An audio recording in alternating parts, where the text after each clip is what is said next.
తిరుమల శ్రీవారి ఆలయంపై ఉదయం నుంచి ఇప్పటి వరకు 11 విమానాలు వెళ్లాయి. దేశ సరిహద్దుల్లో జరుగుతున్న యుద్దంతో హై అలర్ట్ ప్రకటించారు. ప్రపంచ ప్రఖ్యాతిగాంచిన తిరుమల శ్రీవారి ఆలయానికి ఉగ్రముప్పు పొంచి ఉందని భక్తులు ఆందోళన చెందుతున్నారు.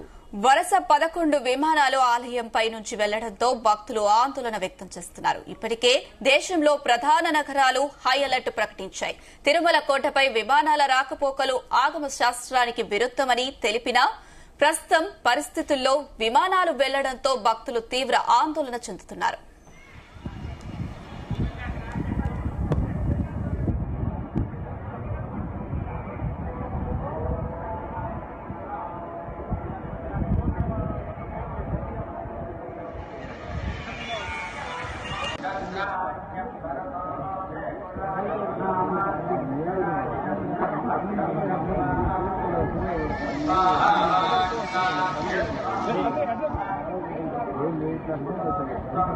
Gracias.